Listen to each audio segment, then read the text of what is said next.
Hey guys, आज की video में हम कवर करेंगे एक इम्पॉर्टेंट टॉपिक जिसका नाम है decolonising the mind the politics of language in African literature, जो कि एमईजी 10 में है और ब्लॉक नंबर 8 है।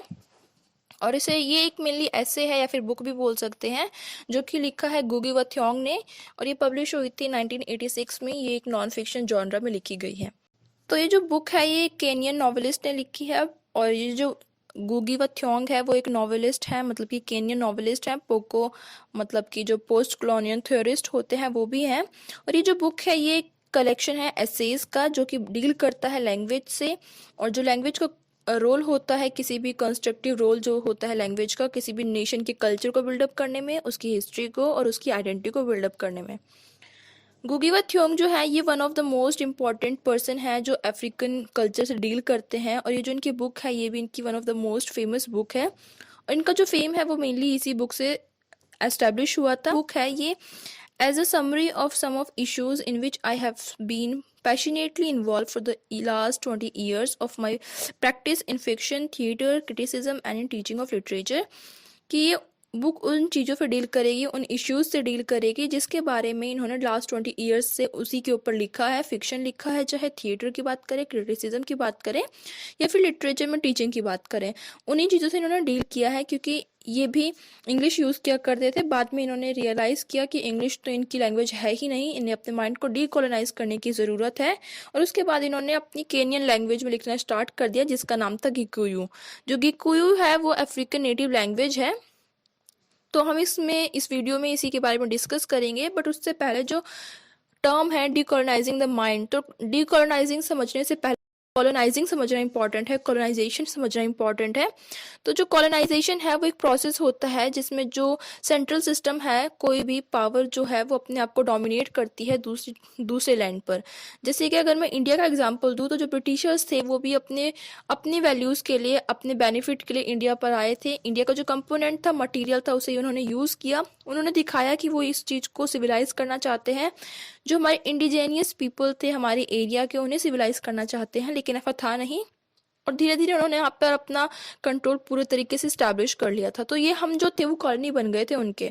जो ब्रिटिशर्स हैं वो हमारे कॉलोनाइजर थे और हम जो हैं वो उनकी कॉलोनी बन गए थे। तो जो कॉलोनाइजर्स होते हैं वो होते हैं, जैसे कि वाइट पर्सन जो थे उस टाइम पे वो कॉलोनाइजर होते हैं, जो कहीं पर अपने आप को इस्टेब्लिश करते हैं, अपनी पावर को इस्टेब्लिश करते हैं। कॉलोनाइज्ड वो होते हैं जिनके ऊपर कॉलोनीज बनाई जाती है। जैसे जो ब्रिटिशर्स थे वो इंडिया में आए थे, इंडिया को कॉलोनाइज किया था उन्होंने। तो जो हम थे वो कॉलोनाइज्ड पर्सन थे, हमारे ऊपर शासन हो रहा था, और जो शासन करता है वो होता है कॉलोनाइजर। तो ये था कॉलोनाइजेशन के बारे में, कि जब वो यहाँ पर थे, शासन किया, जैसे भी उनकी डोमिनेंसी थी, पावर था, ओवर कंट्रोल था, वो सब। और डीकॉलोनाइजेशन की बात करें तो ये एक प्रोसेस होता है डीकंस्ट्रक्टिंग का, कि जो कॉलोनियल आइडियोलॉजी सुपीरियोरिटी थी उन चीज़ों को हटाने का, उन आइडियोलॉजी को रिकंस्ट्रक्ट करने का, दोबारा से उन चीज़ों को कंस्ट्रक्ट करने का, जो उनके अप्रोचेस थे उनको हटाने का, जो वेस्टर्न चीज़ें हैं मेनली उन सभी चीज़ों को हटाने का। अगर मैं इंडिया की बात करूँ एग्जाम्पल में, तो डीकॉलोनाइजेशन होगा कि जब ब्रिटिशर्स यहाँ पे चले गए तो जो हमारा माइंड था वो भी कहीं ना कहीं कॉलोनाइज हो गया था। उन्होंने हमारी बॉडी को कॉलोनाइज किया था, प्लस उन्होंने हमारे माइंड को भी कॉलोनाइज कर दिया था। जैसे कि आज हम सब कुछ जो है हम वेस्टर्न फॉलो करते हैं, जैसे कि हमारी लैंग्वेज है, हम इंग्लिश को प्रेफरेंस देते हैं। हमारी जो ड्रेस है हम वेस्टर्न ड्रेसेस को प्रेफरेंस देते हैं।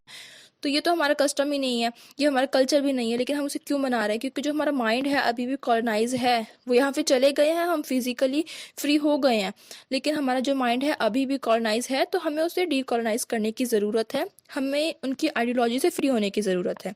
डीकोलोनाइजेशन होता है, डिसमेंटलिंग होता है स्ट्रक्चर का, जो कि अनबैलेंसिंग पावर दिखाता है डायनामिक्स की।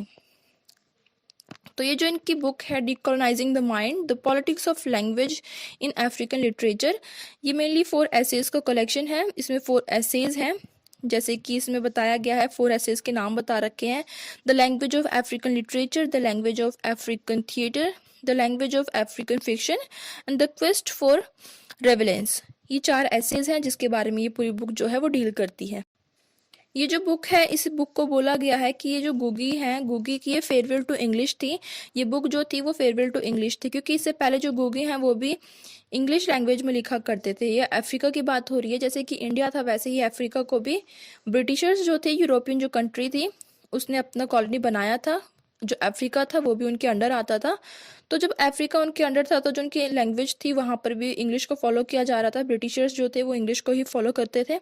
उनकी एजुकेशन सब कुछ इंग्लिश में थी, तो जो नए नए लोग निकलते थे, ऑथर्स होते थे, वो भी इंग्लिश में ही लिखते थे।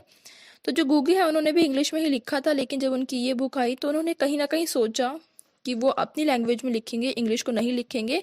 उन्हें अपने माइंड को डीकोलोनाइज करने की ज़रूरत है। वो अपनी लैंग्वेज को फॉलो करेंगे, ना कि इंग्लिश को फॉलो करेंगे। मतलब कि वो अपनी लैंग्वेज किकुयू को फॉलो करेंगे, जो उनकी नेटिव लैंग्वेज थी। ये जो बुक है ये एड्रेस करती है लैंग्वेज प्रॉब्लम से, जो कि हर एक अफ्रीकन ऑथर फेस करता है। और ये जो बुक है ये क्वेश्चन भी उठाती है कि किसी भी राइटर को किस लैंग्वेज में लिखना चाहिए। जो उसकी इंडिजिनियस लैंग्वेज है या फिर जो उसकी नेटिव लैंग्वेज है उसमें लिखना चाहिए, या फिर उसे जो हेजेमोनिक लैंग्वेज है जो फ्रेंच और इंग्लिश है उसमें लिखना चाहिए। इस चीज़ से भी डील करती है। डिकोलोनाइजिंग द माइंड जो है ये एक ऑटोबायोग्राफी भी है, पोस्ट कॉलोनियल थ्योरी भी है, पेडागोजी भी है, अफ्रीकन हिस्ट्री भी बोल सकते हैं, और लिटरेरी क्रिटिसिज्म के तरीके से भी वर्क करती है ये बुक। और ये बुक इन्होंने डेडिकेट करी है, कोट में इन्होंने लिखा है, to all those who write in African language and to all those who over the years have maintained the dignity of literature, culture, philosophy and other treasures carried by African language। कि जो ये जो book है ये उन सभी के लिए डेडिकेशन है, डेडिकेट करते हैं वो जो अफ्रीकन लैंग्वेज में ही लिखते हैं। उनकी जो डिग्निटी है उसे बनाए रखने के लिए, जो उनका कल्चर है, जो उनकी फिलॉसफी है, जो उनका लिटरेचर है, उन सबको बनाए रखने के लिए जो वर्क लिखे जा रहे हैं अफ्रीकन लैंग्वेज में, ये उन सभी के लिए था। इसमें जो एसेज हैं वो डील करते हैं कि जो यूरोपियन कॉलोनीज़ हैं उनके बारे में, और जो लिटरेचर है उसकी लैंग्वेज क्या होनी चाहिए। अगर मैं इंपीरियलिज्म की बात करूँ तो इंपीरियलिज्म होता है कि हम अभी भी उनके कंट्रोल में हैं। आज़ाद होने के बाद भी जब हम फ्री हो गए हैं, लेकिन जो अफ्रीकन्स थे वो भी फ्री हो गए थे, लेकिन उसके बाद भी जो उनका कंट्रोल था वो कहीं ना कहीं इंपीरियलिज्म को शो करता है कि जो ब्रिटिशर्स थे वो उन्हीं को फॉलो कर रहे थे। उनके इकोनॉमी पे, उनके कल्चर पे, उनके पॉलिटिक्स में अभी भी उनका इन्फ्लुएंस था। जो यहाँ पर उन्होंने बोला है, गुगी है, उन्होंने बोला है, इस बारे में बात करी है कि जो लैंग्वेज है हमारी कौन सी होनी चाहिए, हम अपनी लैंग्वेज में लिखें ना कि ब्रिटिशर्स की लैंग्वेज में लिखें।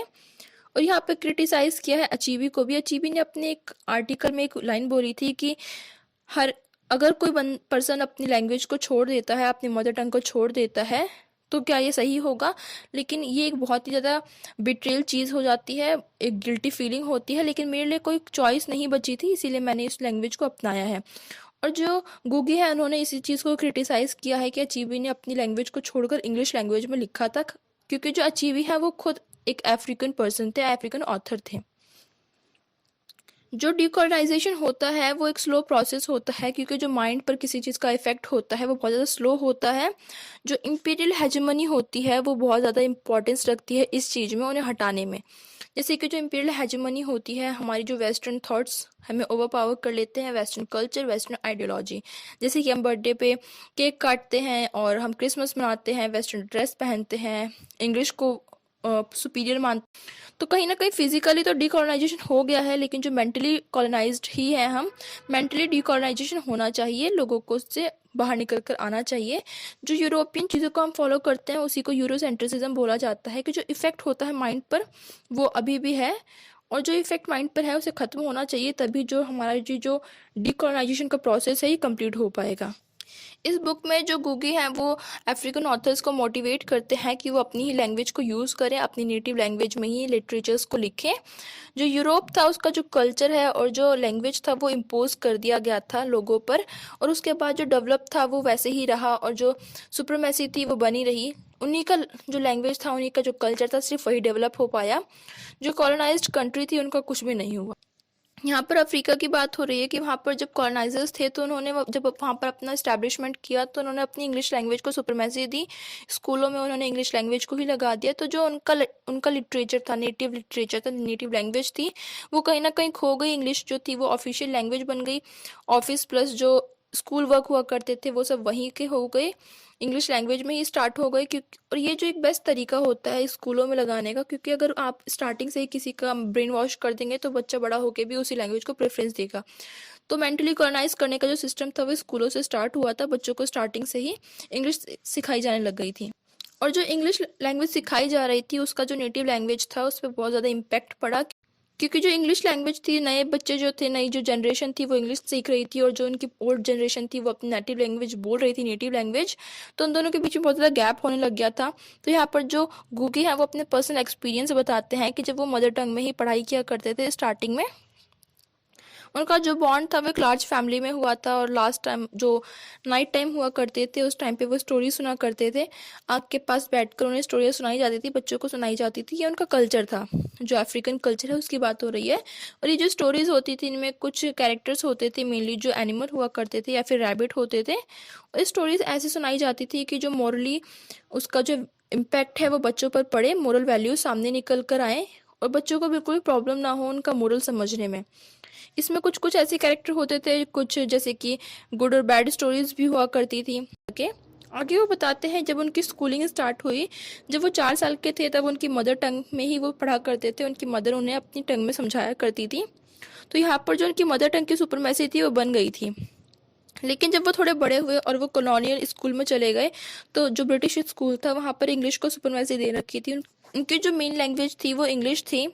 तो यहाँ पर उन्हें बहुत ज़्यादा प्रॉब्लम होती थी, और जो इंग्लिश थी उन्हें वो समझनी थी, उन्हें वो पढ़नी थी, क्योंकि वो एक कॉलोनियल स्कूल था, वहाँ पर ब्रिटिशर्स का रूल था। तो जो मदर टंग थी उसकी सब सुपरमेसी जो कहीं ना कहीं ख़त्म होने लग गई, और जो इंग्लिश थी वो बढ़ने लग गई। ऐसा माना जाने लगा था कि जो इंग्लिश है वो इंटेलिजेंस को शो करता है, इंटेलेक्चुअल को शो करता है। इसमें गूगी ने अपना एक एक्सपीरियंस शेयर किया है, जब उनके कुछ फ्रेंड्स होते हैं और वो आपस में बैठ के नेटिव लैंग्वेज में बात कर रहे होते हैं, और उसके बाद उन्हें पकड़ लिया जाता है, और उसके बाद उन्हें पनिशमेंट दी जाती है, जिसमें उन्हें पनिशमेंट प्लस कुछ फंड भी पे करना होता है उसके लिए। तो इस तरीके से जो ब्रिटिशर्स थे उस टाइम पे वो अपने आप को इम्पोज कर रहे थे कि अगर आप ऐसा करेंगे तो आपको पनिशमेंट मिलेगी। तो इन सब से बचने के लिए जो बच्चे थे वो इंग्लिश को अपनाने लग गए थे, और जो इंग्लिश थी वो एबिलिटी दिखाती थी, किसी भी पर्सन की शो करती थी। अगर कोई बच्चा बहुत ज़्यादा ब्रिलियंट है लेकिन वो इंग्लिश में फेल हो जाता था तो उसे फेल कर दिया जाता था, क्योंकि उनका मानना था कि आप किसी भी सब्जेक्ट में फेल हो सकते हो लेकिन आप इंग्लिश में फेल नहीं हो सकते हो, क्योंकि इंग्लिश तुम्हारी मेन लैंग्वेज है। जो लिटरेचर ओरेटर होते थे, जो कि लिटरेचर बोला करते थे, नेटिव लैंग्वेज में गाया करते थे, उन्हें बैन कर दिया गया, उन्हें बंद करवा दिया गया। और जो प्राइमरी स्कूलिंग थी उसमें भी इंग्लिश को कंपलसरी कर दिया गया, ताकि जो बच्चे हैं वहीं से इंग्लिश को सीखें। नेटिव लैंग्वेज कहीं ना कहीं पीछे छूट गई थी, इंग्लिश लैंग्वेज कहीं ना कहीं सुप्रीमेसी दिखा रही थी, आगे बढ़ने लग गई थी, और जो दोनों के बीच में गैप था वो बहुत ज़्यादा बढ़ गया था। 1977 में गूगी ने अपनी नेटिव लैंग्वेज में लिखना स्टार्ट किया था, गिकोयू में। उन्होंने 2 प्ले, 1 नॉवल और 3 बुक्स भी लिखे हैं, लेकिन उस टाइम पे ब्रिटिशर्स थे तो उनके वर्क को बहुत ज़्यादा क्रिटिसाइज़ किया गया, क्योंकि उन्होंने अपनी नेटिव लैंग्वेज में लिखा था। उनका जो कल्चर है, उनका जो स्ट्रगल शो करता है, ये सारी जो उनके वर्क्स हैं। और जब वो यंग हुए तो उन्होंने सोचा कि वो इंग्लिश लैंग्वेज में नहीं लिखेंगे। उन्होंने यूथ से कहा कि वो इंग्लिश लैंग्वेज में ना लिखकर अपनी नेटिव लैंग्वेज को सुप्रीमेसी दिखाएं, अपनी मदर टंग में लिखें। ये भी कहा कि जो केनियन नेशनल लिटरेचर है, केनियन नेशनल जो लैंग्वेज है, उसमें लिटरेचर में यही लैंग्वेज यूज़ करी जानी चाहिए, अपनी नेटिव लैंग्वेज यूज़ की जानी चाहिए, क्योंकि ताकि जो बच्चे हैं जब वो उन लिटरेचर को पढ़ें तो उन्हें अपनी इंपॉर्टेंस समझ में आए, अपने कल्चर की इंपॉर्टेंस समझ में आए, ना कि वो इंग्लिश के पीछे भागे। और ये ऐसे यहीं पे ख़त्म होता है।